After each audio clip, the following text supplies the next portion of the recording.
केसरिया से मन जोगी हुआ रे, दिल झूमे देखो बंटवारा हुआ रे, केसरिया से मन जोगी हुआ। हर पल मनाओ केसरी त्योहार। विमल, बोलो जुबान केसरी।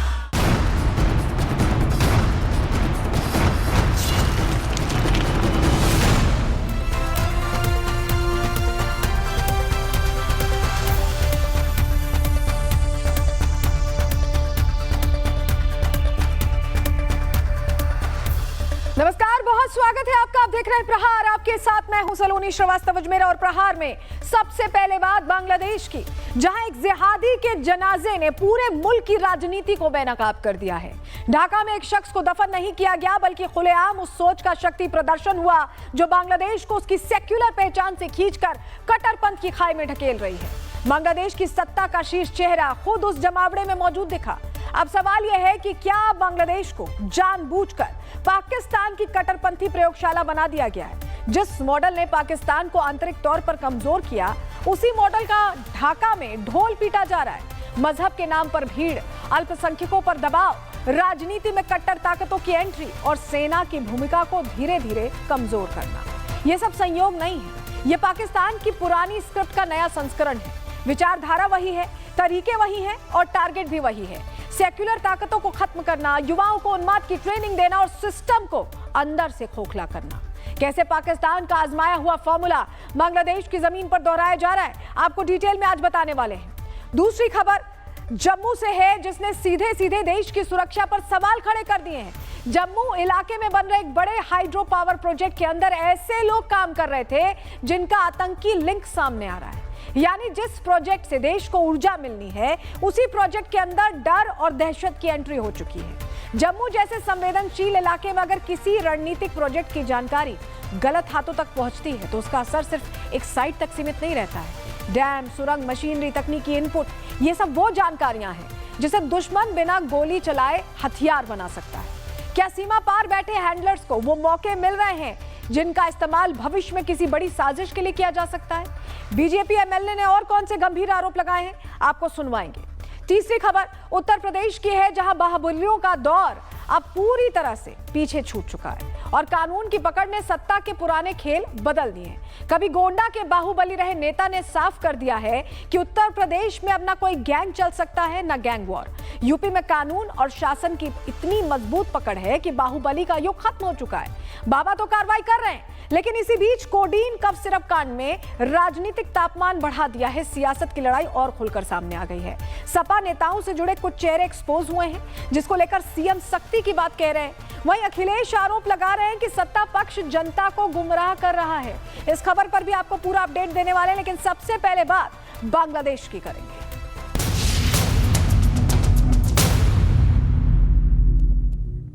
तो चलिए प्रहार की शुरुआत करने जा रहे हैं और आज आपको बताएंगे कि कैसे बांग्लादेश में जिहादियों का जो सैलाब आया है, ये एक प्री प्लान्ड ऑपरेशन था और इसका एक एक सच, एक एक नकाबपोश हमलावर की गर्लफ्रेंड को पहले से ही मालूम था। पूरी खबर आपको बताएंगे, लेकिन उससे पहले बांग्लादेश के सबसे पास दीदी के बंगाल में क्या हो रहा है, तस्वीरें आपको बंगाल की दिखा देते हैं। जहां देखिए आप एक तरफ नजर आएगी आपको बाबर प्रेमी गैंग पूरा दिखाई दे रहा है। ये देखिए बाबर प्रेमी गैंग आपको यहां दिख रहा है और ये ममता दीदी के बंगाल में नई बाबरी की तस्वीर है, जहां नमाज अदा की जा रही है। किसी ने सपने में नहीं सोचा होगा कि अयोध्या की पूर्व बाबरी का वर्तमान मॉडल पश्चिम बंगाल में देखने को मिलेगा। लेकिन नमाज कैसे अदा की जा रही है, देखिए ड्रोन से ये जो तस्वीर है, टॉप एंगल की तस्वीर हम आपको दिखा रहे हैं और ये तस्वीर बहुत कुछ कहती है।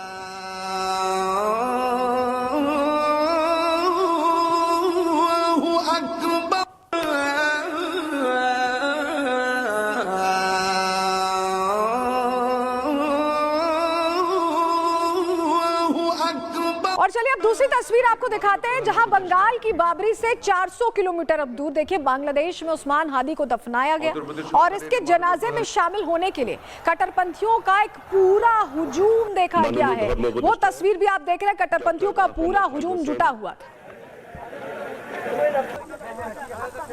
ये भीड़ आप देख रहे हैं, ये वो कट्टरपंथी हैं जो बंगाल को आग में झोंक रहे हैं और इसमें साथ देने यूनुस भी पहुंचे।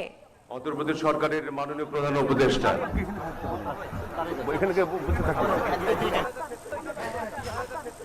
অন্তর্বর্তী সরকারের মাননীয় প্রধান উপদেষ্টা অন্তর্বর্তী সরকারের মাননীয় প্রধান। और जानते हैं कट्टरपंथियों का ये जो पूरा हुजूम आपने देखा, ये उस्मान हादी के लिए इकट्ठा हुआ है। वो हादी जो भारत के खिलाफ पाकिस्तानी मशाल उठाया करता था, लेकिन 12 दिसंबर के दिन किसी अज्ञात की गोली का शिकार हुआ और जहन्नुम पहुंच गया। ये उसी वक्त की तस्वीर हम आपको दिखा रहे हैं जब हादी पर एक नकाबपोश हमलावर ने गोली चलाई थी, जिसके बाद इलाज के दौरान हादी की मौत हो गई। ये आप वो तस्वीर देख रहे हैं और इस तस्वीर में ये समझ में आ रहा है कि हादी की अचानक मौत हुई। लेकिन क्या यह हमला इसलिए करवाया गया था जिससे कि बांग्लादेश को जलाया जा सके? क्या यह हमला मुल्ला मुनीर के इशारे पर हुआ था जिससे कि भारत विरोधी सेंटिमेंट्स को हवा दी जा सके? ऐसा हम इसलिए कह रहे हैं क्योंकि इसका एक सबूत हमारे हाथ लगा है। जानकारी आपके सामने रखते हैं। दरअसल 12 दिसंबर को हादी पर गोली चलाई गई। ढाका में नकाबपोश हमलावर ने यह अटैक किया था। मुख्य आरोपी और कथित शूटर फैसल करीम है, इसका नाम सामने आया। जांच में फैसल करीम की पूरी स्टोरी भी सामने आई है। गोलीबारी से एक रात पहले फैसल गर्लफ्रेंड से मिला है, अपनी गर्लफ्रेंड से मिला है और गर्लफ्रेंड को इशारों में बहुत बड़ी बात कही थी। कहा था कि कुछ ऐसा होने वाला है जो पूरे बांग्लादेश को हिला देगा। मतलब फैसल करीम का एक बड़ा प्लान था। ढाका को जलाने की यह सुनियोजित साजिश थी, क्योंकि फैसल पहले से ही कह रहा था कि कुछ ऐसा होने वाला है जिससे पूरा बांग्लादेश हिल जाएगा। अब एक तरफ रावलपिंडी से आई गोली उस्मान हादी को लगती है, तो वहीं दूसरी तरफ ढाका की सड़कों पर जिहादियों का एक पूरा जत्था निकल जाता है। ये जिहादियों की ऐसी भीड़ है जिनके दिमाग में भारत विरोध का जहर भरा हुआ है। ये कट्टरपंथी हिंदुओं को अपना निशाना बना रहे हैं। भारत विरोध में खुद का ही देश जलाने में ये जुट गए हैं।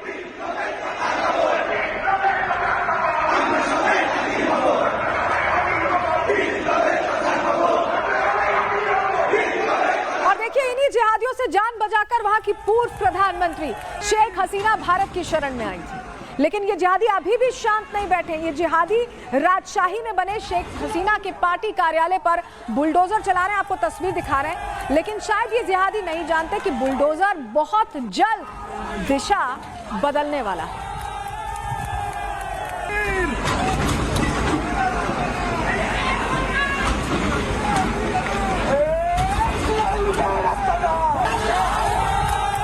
और देखिए बुलडोजर की स्टीयरिंग इसलिए घूमने वाली है क्योंकि ये कट्टरपंथी अपनी जिंदगी की सबसे बड़ी भूल कर रहे हैं। ये कट्टरपंथी भारतीय बॉर्डर पर हंगामा काट रहे हैं। ये उत्तर 24 परगना जिले के भारत बांग्लादेश बॉर्डर की आपको तस्वीर यहां दिखा रहे हैं, जहां बांग्लादेश की तरफ से ये कट्टरपंथी ब्रह्मोस वाले इलाज की डिमांड करते अब दिखाई दे रहे हैं।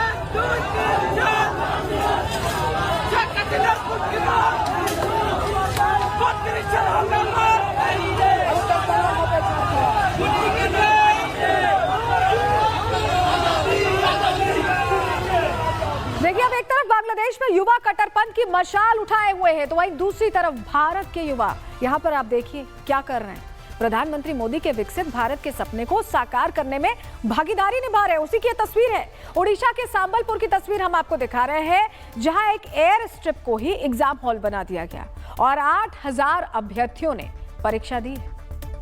फर्क देख रहे हैं आप, भारत का युवा कैसे तल्लीन है कि वो कैसे कंपटीशन फेस करके आगे बढ़े, अपनी जो भविष्य की तस्वीर है वो बेहतर। चलिए अब आपको दो तस्वीरें दिखाते हैं। ये दो तस्वीरें जो मैं दिखाने जा रही हूँ बताने के लिए काफी है कि इन देशों का भविष्य क्या होने वाला है। एक तरफ बांग्लादेश है जहां के युवा पाकिस्तानी प्रोटीन लेकर ढाका की सड़कों पर आग लगा रहे हैं, तो वहीं दूसरी तरफ भारत के युवा विकसित भारत बनाने की दिशा में कैसे काम कर रहे हैं, अपना फ्यूचर कैसे वो इंश्योर करना चाह रहे हैं, ये वो तस्वीर दिखा रही। फ्यूचर आप देखिए, दोनों तस्वीरों को अगर आप एनालाइज करें और फ्यूचर समझें तो भारत का भविष्य उज्जवल है, क्योंकि युवा कॉम्पिटिटिव है, वो अपनी जगह सुनिश्चित करना चाहते हैं, अपना उज्जवल भविष्य देखना चाहते हैं। लेकिन बांग्लादेश के जो युवा हैं वो तो अपना देश जला रहे हैं।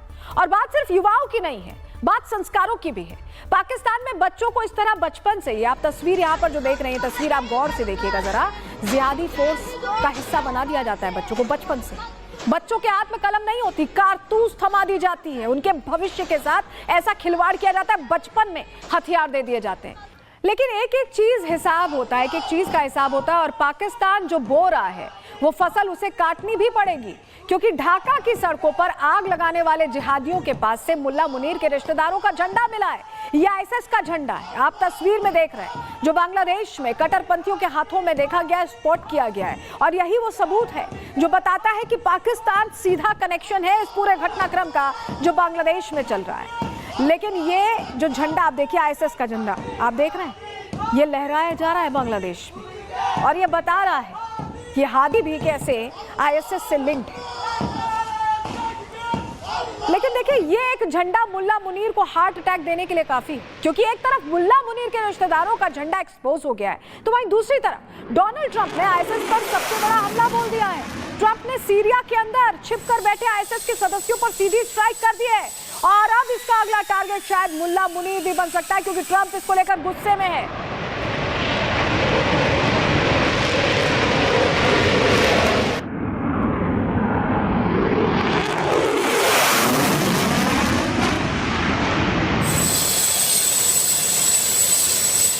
और आप समझिए कि ऐसा हम क्यों कह रहे हैं, पूरी खबर आपको ग्राफिक्स के जरिए बता देते हैं। हादी के समर्थकों ने आईएसएस का फ्लैग लहराया, हमने आपको तस्वीरों के जरिए दिखाया।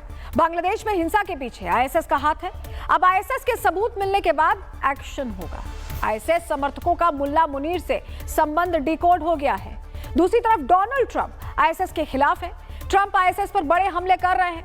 ऐसे में अगर मुनीर का आईएसएस से सीधा संबंध निकल गया, प्रूफ्स मिल गए, तो ट्रंप मुनीर के खिलाफ भी बड़ी कार्रवाई करेंगे। अब एक तरफ मुनीर की मुसीबत वॉशिंगटन बनने वाला है, तो वहीं दूसरी तरफ डोनाल्ड ट्रंप ने पाकिस्तान को सुलगाने का प्लान बी भी तैयार कर लिया है। डोनाल्ड ट्रंप की जी हुजूरी में मुल्ला मुनीर ने अपनी सेना को किराए पर चढ़ा दिया है। जहां डोनाल्ड ट्रंप का मुल्ला मुनीर की फौज से गाजा में मजदूरी कराने का प्लान है, और अमेरिका के विदेश मंत्री का कहना है कि अमेरिका के लिए मजदूरी करना भी मुनीर अपना सौभाग्य समझते हैं। आप बयान सुन लीजिए। We're very grateful to Pakistan for their offer to be a part of it, or at least their offer to consider being a part of it. I think we owe them a few more answers before we can ask anybody to firmly commit. But I feel very confident that we have a number of nation states acceptable to all sides in this who are willing to step forward and be a part of that stabilization force. And certainly, Pakistan is key if they agree to do so. तो आप समझिए कि मुल्ला Munir Trump के लिए मजदूर तो बन ही रहा है, लेकिन इसका अंजाम क्या होगा। तो अभी 2 महीने पहले की आपको वो तस्वीरें दिखा रहे हैं, आप ध्यान से देखिए, जहां लाहौर में बैठा साद रिजवी एक बार फिर लबैक के लड़ाकों को तैयार कर रहा है, और एक बार फिर लाहौर से लेकर रावलपिंडी को सुलगाने की तैयारी में है, क्योंकि लबैक के लड़ाके हमेशा से गाजा में किसी तरह की दखल का विरोध करते रहे हैं। तो लबैक कैसे से हमला करेगा, ये सवाल है।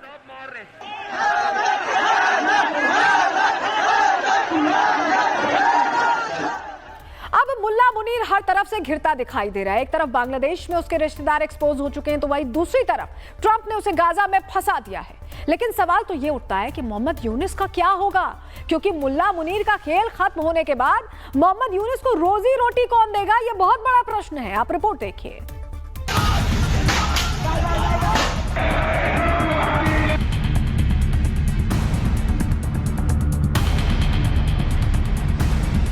बांग्लादेश में भारत विरोधी मानसिकता वाला हादी तो कब्र में दफन हो गया, लेकिन उसके जिहादी अभी भी बांग्लादेश की सड़कों पर कट्टरपंथी कदमताल कर रहे हैं। ये कट्टरपंथियों की पहचान बता देने वाला कार्यक्रम है, जहां हादी के जनाजे पर जिहादियों का जमावड़ा लगा है। इस जमघट का आयोजन करता कोई और नहीं बल्कि मुल्ला मुनीर है। रावलपिंडी से निकले कट्टरपंथी वायरस ने ढाका की गलियों को अपना गुलाम बना लिया है।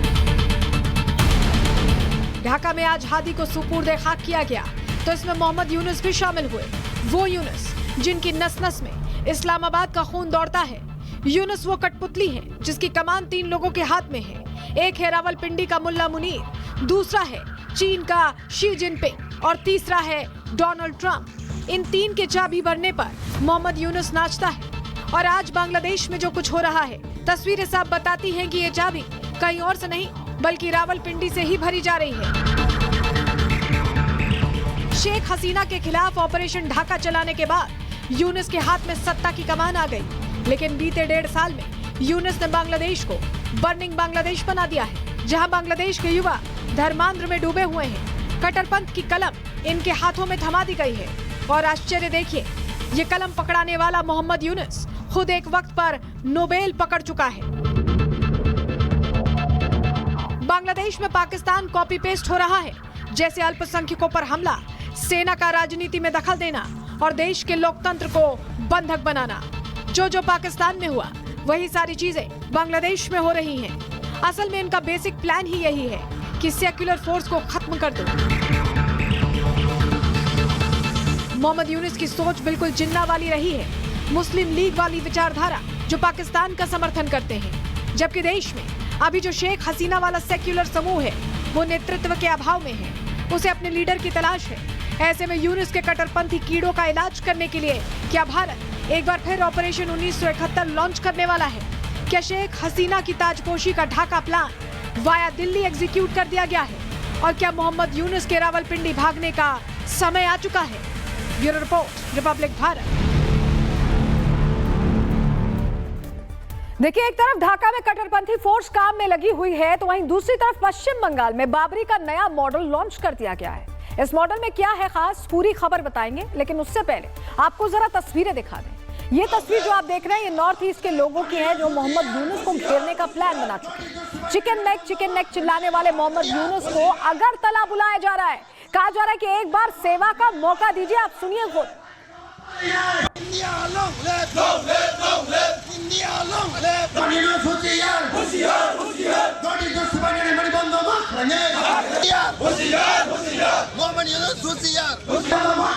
अब एक तरफ नॉर्थ ईस्ट के लोग बांग्लादेश को सबक सिखाने में लगे हुए हैं, तो वहीं दूसरी तरफ पश्चिम बंगाल में बाबरी मॉडल का हिसाब किताब किया जा रहा है। प्रधानमंत्री मोदी ने आज पश्चिम बंगाल के लोगों को संबोधित किया, लेकिन उससे पहले मोदी का क्रेज कैसा था, अब इस तस्वीर के जरिए देखिए।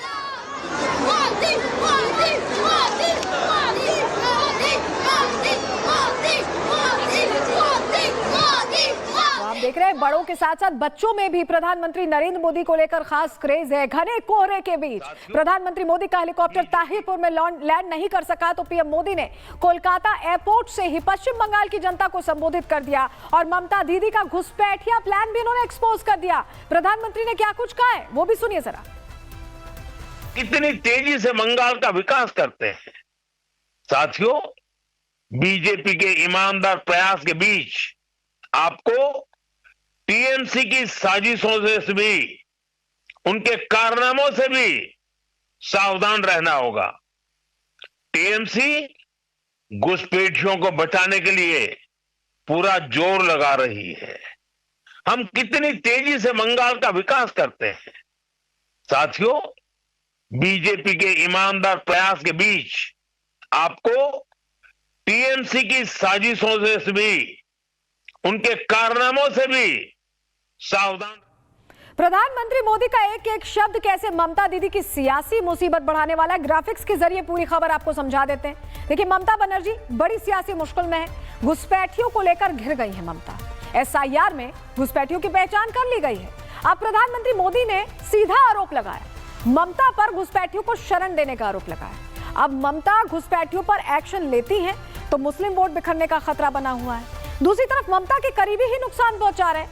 हुमायूं कबीर बाबरी के नाम पर वोट काट सकते हैं। ऐसे में दिक्कत ममता को चौतरफा है। अब एक तरफ ममता दीदी की मुसीबत प्रधानमंत्री मोदी ने बढ़ा दी है, तो वहीं दूसरी तरफ ममता बनर्जी के पूर्व सहयोगी हुमायूं कबीर भी शांत नहीं बैठ रहे हैं, बल्कि वो एक तरह से ममता दीदी को चुनाव के लिए चैलेंज कर रहे हैं। तो वही आपको बताएं कि नई बाबरी के मॉडल की डिटेल्स भी वो दे रहे हैं। उनका पहले बयान सुन लीजिए आप। नहीं है मेरा 22 तारीख बेला 12 बजे वो खगड़ूपड़ा मोड़ NH 30 पर का नजदीक में आ जाइए, देख लेंगे कितना आदमी यहाँ इकट्ठा होगी तो मेरा पार्टी में शामिल होगी। जहाँ वह मॉडल था, जहाँ वो क्या बोले लंबा चौड़ा जो था, वहाँ से ज्यादा हाइट भी होगी, ज्यादा पोस्ट भी चौड़ा भी होगी। आप कुछ माप बता रहे थे, कितना हाइट हम बताएंगे। वो जो था उसके बारे में 65 फुट और ज्यादा ऊंचा होगी। अब हुमायूं की बाबरी मॉडल की एक एक डिटेल आपको ग्राफिक्स के जरिए दे देते हैं। बाबरी के लिए अब 5 करोड़ रुपए का चंदा इकट्ठा हो चुका है। 2 करोड़ की निर्माण सामग्री भी जुटा ली गई है। नई बाबरी का डिजाइन पुरानी बाबरी से अलग रखा गया है। नई बाबरी की ऊंचाई 65 फुट से ज्यादा है। इसकी चौड़ाई भी पहले से ज्यादा रखी जाएगी, ये बता रहे हैं हुमायूं कबीर। तो उन्होंने पूरी तैयारी कर ली है। अब एक तरफ हुमायूं कबीर नई बाबरी की डिटेल्स दे रहे हैं, तो वहीं दूसरी तरफ बाबा बागेश्वर ने भी 92 वाली चेतावनी दे डाली है। पहले आप बाबा वर्सेस बाबर की ये जंग का जो है नया ट्रेलर देख लीजिए। तो संविधान के तहत कोई भी अपनी देवी देवताओं का, किसी भी मजहब का व्यक्ति अपने देवी देवताओं का स्थान बना सकता, लेकिन विदेशी आक्रांता के नाम पर, बाबर के नाम पर यदि देश में कोई भी स्थान बनाया जाए तो ये इस देश का दुर्भाग्य है। और निश्चित रूप से हम ये बात कह सकते हैं कि फिर से हिंदू 1992 दोहराने के लिए तैयार रहेगा। अब देखिए, चाहे बांग्लादेश में हादी के लिए कट्टरपंथियों का हंगामा हो या फिर पश्चिम बंगाल में बाबरी वाली सनक, हमें एक बात का ध्यान रखना चाहिए कि चीन कितनी तेजी से अपना विकास कर रहा है, चीन कैसे आगे बढ़ रहा है। आप इस तस्वीर को देखिए, आप इस तस्वीर को गौर से देखेंगे ना, इसमें आपको सिर्फ लोग डांस करते हुए नहीं दिखाई देंगे, रोबोट्स हैं। जरा गौर फरमाइए, रोबोट्स हैं। और ये चीन के विकास की तस्वीर है। चीन कहाँ जा रहा है, हम कहाँ लगे हुए हैं, हमें कहाँ लगाया जा रहा है जानबूझकर। तो भारत में एक बार फिर पाकिस्तान की नापाक साजिश का खुलासा हो गया है। जम्मू कश्मीर में मुनीर की बड़ी प्लानिंग सामने आई है। हिंदुस्तान के बड़े प्रोजेक्ट्स में, नई जानकारी जो आई है आपके सामने रख रहे हैं, हिंदुस्तान के बड़े प्रोजेक्ट्स में उसने अपने जासूस लगवाए हैं। लेकिन इस बार उसकी दाल नहीं गलने वाली है, कोई साजिश काम नहीं आने वाली, क्योंकि सेना ने इन आतंकियों को घेर लिया है और ये दहशतगर्द बुलेट की रेंज में आ चुके हैं। दरअसल जम्मू कश्मीर के किश्तवाड़ में निर्माणाधीन हाइड्रो इलेक्ट्रिक प्रोजेक्ट को लेकर बहुत बड़ी खबर सामने आई है। इस 850 मेगावाट की Ratle hydro power electric project में काम कर रहे 29 लोगों के आतंकी लिंक सामने आए हैं, जिसके बाद सुरक्षा बल अलर्ट पर आ गए।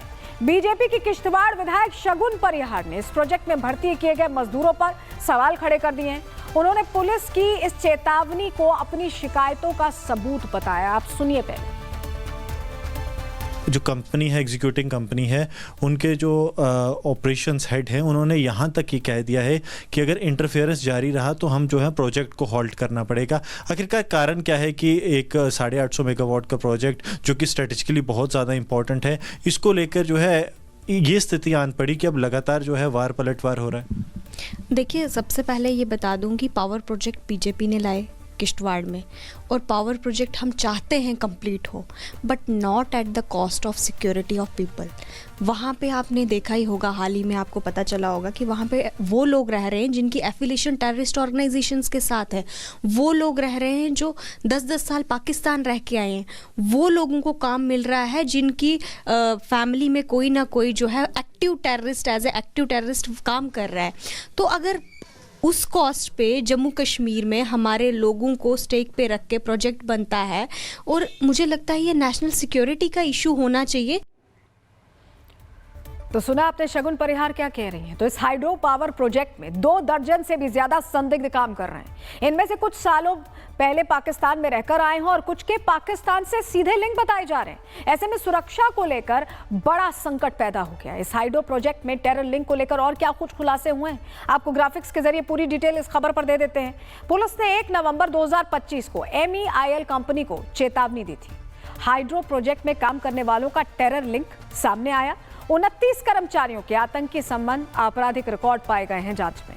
इनमें से कई सक्रिय हैं या सरेंडर आतंकियों के करीबी रिश्तेदार हैं। और इस प्रोजेक्ट में आतंकी जहांगीर सरूरी के 3 रिश्तेदार काम कर रहे हैं। 3 रिश्तेदार। आतंकी सरूरी हिजबुल मुजाहिदीन का फरार कमांडर है और इस आतंकी पर 30 लाख का इनाम घोषित है। पुलिस ने कहा कि यह प्रोजेक्ट राष्ट्रीय महत्व का है, इस पर दुश्मन देशों का हाई रिस्क टारगेट है। ऐसे लोगों की भर्ती सुरक्षा खतरे में डाल रही है। बीजेपी एमएलए शगुन परिहार इस पर सवाल पहले उठा चुकी हैं, जो आपने हमारे सहयोगी गुरसिमरन से बातचीत में सुना भी। अब ये लेटर देखिए, आपको जरा लेटर की तस्वीर हम दिखाते हैं। और ये वही लेटर है जो जम्मू कश्मीर पुलिस ने कंपनी को जारी किया, जिसमें कर्मचारियों के टेरर लिंक की सीधी चेतावनी लिखी हुई लिस्ट के साथ आप देखिए लिखी हुई है। और इस मामले पर लगातार विवाद अब बढ़ता जा रहा है। पुलिस का कहना है कि ऐसे लोगों का भर्ती उनको करने से प्रोजेक्ट की सुरक्षा खतरे में पड़ सकती है और हमारी जो बहुत खुफिया जानकारी, इंपॉर्टेंट इनपुट्स हैं, वो दुश्मन देश तक पहुंच सकते हैं। तो जम्मू कश्मीर में आतंक को लेकर सुरक्षा बल एक्शन में है। जहां कठुआ में संयुक्त अभियान भी चलाया गया, उसकी भी तस्वीर हम आपको दिखा रहे हैं। पूरे इलाके की तलाशी ली गई है, सर्च ऑपरेशन पूरे इलाके में चलाया गया। वहीं सांबा में भी संदिग्ध गतिविधियों से पूरे इलाके में हड़कंप मच गया। सुरक्षा बलों ने पूरे इलाके को घेर लिया और अब बड़े पैमाने पर यहां भी ऑपरेशन चलाए जा रहे हैं। सूत्रों के मुताबिक संभावित घुसपैठ की आशंका को देखते हुए हाई अलर्ट जारी कर दिया गया है। सेना और विशेष बल और अन्य सुरक्षा एजेंसियां जंगल और आसपास के संवेदनशील इलाकों में सघन तलाशी अभियान चला रही हैं। एहतियात के तौर पर स्थानीय लोगों से सतर्क रहने की भी अपील की जा रही है। और हमारे साथ हमारे सहयोगी गुरसिमरन ने एक बड़ी रिपोर्ट तैयार करके भेजी कि कैसे सांबा में यह ऑपरेशन बड़े पैमाने पर चलाए जा रहे हैं। उनकी रिपोर्ट आपको दिखा रहे हैं। अंतर्राष्ट्रीय सीमा से सटे इलाके में जम्मू कश्मीर पुलिस का एक तरफ सर्च अभियान जारी है, दूसरी ओर बाकी लोग जो यहाँ पर आते हैं, चाहे वो घास कटाई के लिए आए या फिर सर्दियों के दौरान जो डेरे से लोग नीचे की तरफ आ जाते हैं, उनका भी वेरिफिकेशन लगातार जारी है। तस्वीरें आप सांबा अंतर्राष्ट्रीय सीमा से देख रहे हैं, जहाँ पर जम्मू कश्मीर पुलिस के अधिकारी जो हैं इन लोगों से इनकी जो जानकारी है वो ले रहे हैं। आप देखेंगे इनके जो साजो सामान है उसकी भी तलाशी जो है वो ली जा रही है, ताकि कुछ भी अप्रिय ना हो, क्योंकि सरहदी इलाका होने के कारण चुनौतियां बढ़ जाती हैं। और खासतौर पर जब हमने देखा है कि सर्दियों के दौरान डेरे नीचे आते हैं तो उसका फायदा कहीं ना कहीं असामाजिक तत्व भी उठा सकते हैं। इसी को जो है निष्क्रिय करने के लिए जम्मू कश्मीर पुलिस ने बड़े पैमाने पर ऑपरेशन चलाए हैं। इस वक्त हम सांबा के सरहदी इलाके में मौजूद हैं, जहां की तस्वीरें आपको दिखा रहे हैं। तो सांबा के मानसर इलाके में 3 संदिग्ध आतंकवादियों की खबर से दहशत का माहौल है। इन आतंकियों को लेकर क्या क्या खुलासे हुए हैं आपको ग्राफिक्स के जरिए बता देते हैं। जानकारी मिल रही कि मानसर इलाके में 3 संदिग्धों को देखा गया है, स्पॉट किया गया है। चश्मदीद ने सबसे पहले पुलिस को इसकी जानकारी दी है, खबर दे दी है और सूचना मिलते ही सुरक्षा बल अलर्ट हो गए। तीनों संदिग्धों को हथियार के साथ देखा गया और इनमें से 2 आतंकियों ने पठानी सूट पहना था। आतंकियों ने कंधों पर भारी पिट्ठू बैग लिए हुए थे। खबर है कि जैश के आतंकियों ने घुसपैठ की है। आतंक के खिलाफ ऑपरेशन तेज हो गया और ऐसे में आप भी सतर्क रहिए। आपको कोई ऐसा संदिग्ध दिखता है तो जानकारी तुरंत पुलिस को दीजिए।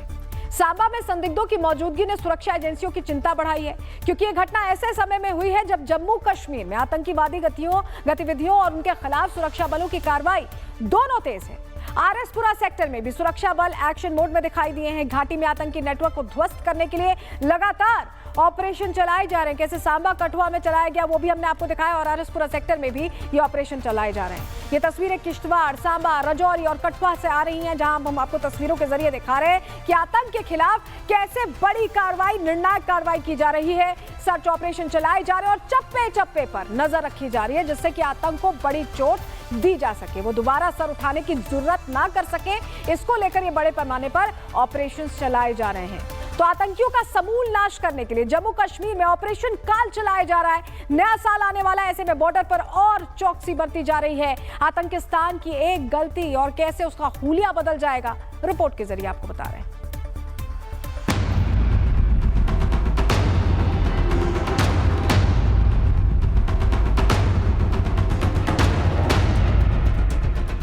ये तैयारी है आतंक का नामो निशान मिटाने की।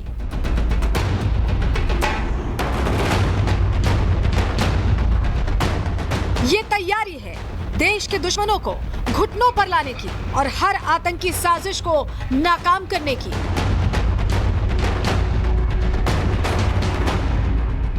आतंकियों की तलाशी के लिए सुरक्षा बल हर उस जगह की जांच पड़ताल कर रहे हैं जहां आतंकी छिपे हो सकते हैं। एक तरफ जम्मू कश्मीर में आतंकियों के खात्मे के लिए ऑपरेशन काल चलाया जा रहा है, तो दूसरी तरफ किश्तवाड़ में बड़ी आतंकी साजिश का खुलासा हुआ है।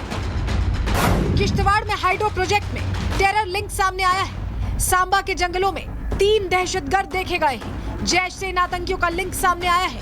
नए साल को देखते हुए मुस्तैदी बढ़ा दी गई है। सुरक्षा बलों की टीम चप्पा चप्पा छान रही है। हाइड्रो प्रोजेक्ट में काम करने वाले संदिग्धों की जांच तेज हो गई है। उनकी हिस्ट्री, ज्योग्राफी सब खंगाली जा रही है। वहीं इस प्रोजेक्ट में काम कर रहे एक संदिग्ध से रिपब्लिक भारत ने बात की, जो आतंकी जहांगीर सरूरी का भाई बताया जा रहा है। आपका जो भाई है वो मतलब अब हिजबुल का बड़ा कमांडर है, आपके वहाँ पे पोस्टर भी लगे हैं कि 10 लाख रुपए इनाम है, तो आपकी उससे कोई बातचीत, कोई कुछ वैसा हुआ? सर कुछ नहीं, लगभग 16-17 साल से कुछ नहीं। 16-17 साल से? तो लास्ट आप उससे कब हुई थी? लगभग 2010-11 में हुई, उसके बाद नहीं हुई। तो 10-11 में हुई थी, तो तब हुई थी तो क्या बताया था उसने? नहीं सर, वो अचानक मिला था कहीं रास्ते में ना सर, ओके। तो उसने भी उल्टा हमें पूछताछ किया, तो बस तकरीबन 15-20 मिनट में वो निकल गया। तो क्या तब वो जब आपको मिला तो उसका बंदूक थी उसके पास? हाँ सर, हाँ, झूठ नहीं बोलता उसने। हाँ जी जी हाँ। ओके। तो अब मुझे ये बताइए कि मतलब ये जो पुलिस ने मेगा वालों को कहा कि आप लोगों को वहां पे काम करवाने से जो है वो प्रोजेक्ट की सिक्योरिटी को खतरा हो सकता है, ऐसा कुछ? नहीं सर, ऐसा कुछ नहीं है सर। मैं वो क्या बोलते हैं, कारपेंटर हूँ सर। तो अगर कंपनी 3 साल से मुझे देख रही है तो वो भी तो इंसान ही है सर। इकबाल का दावा है कि उसका उसके आतंकी भाई से अब कोई रिश्ता नहीं है, लेकिन जांच तो चलेगी, क्योंकि ये वो लोग हैं जो मासूमियत की आड़ में आतंकी गतिविधियों में लिप्त होते हैं और दहशतगर्दी की प्लानिंग रचते हैं। इस टेरर मॉड्यूल को लेकर जम्मू कश्मीर के कई इलाकों में अलर्ट है, खासकर सांबा में। इससे पहले उधमपुर जिले में सुरक्षा बलों और आतंकियों के बीच भीषण गोलीबारी हुई थी। सोहन गांव में जैश ए मोहम्मद के आतंकियों के छिपे होने की सूचना पर एसओजी ने ऑपरेशन चलाया था। इस दौरान कांस्टेबल अमजद पठान शहीद हो गए। जमीनी लड़ाई के साथ साथ पुलिस कीबोर्ड वॉरियर्स पर भी टूट पड़ी है। काउंटर इंटेलिजेंस कश्मीर ने सोशल एक्टिविज्म की आड़ में चल रहे एक बड़े आतंकी भर्ती नेटवर्क का भंडाफोड़ किया है। श्रीनगर, बारामूला, पुलवामा समेत 7 जिलों में 12 ठिकानों पर छापे मारे गए। पुलिस ने 12 संदिग्धों को हिरासत में लिया। उनके पास से 10 मोबाइल, 1 लैपटॉप और 14 सिम कार्ड जब्त किए गए हैं। सुरक्षा बल अब सिर्फ बंदूकधारियों को नहीं, बल्कि उनके पूरे सपोर्ट सिस्टम को खत्म कर रहे हैं। ओवरग्राउंड वर्कर्स, ऑनलाइन प्रोपेगेंडा फैलाने वाले और हवाला के जरिए टेरर फंडिंग करने वाले अब सीधे निशाने पर हैं। मकसद साफ है, आतंकियों की मदद करने वाली हर कड़ी को तोड़ना। फील्ड मार्शल मुल्ला मुनीर और जैश लश्कर जैसे आतंकियों की हर साजिश नाकाम करना, उन्हें मुंह तोड़ जवाब देना। Bureau report, Republic Bharat. फिलहाल रुक रहे एक छोटे से ब्रेक के लिए, कहीं मत जाइए। ब्रेक के बाद कुछ और खबरों के साथ लौट रहे हैं।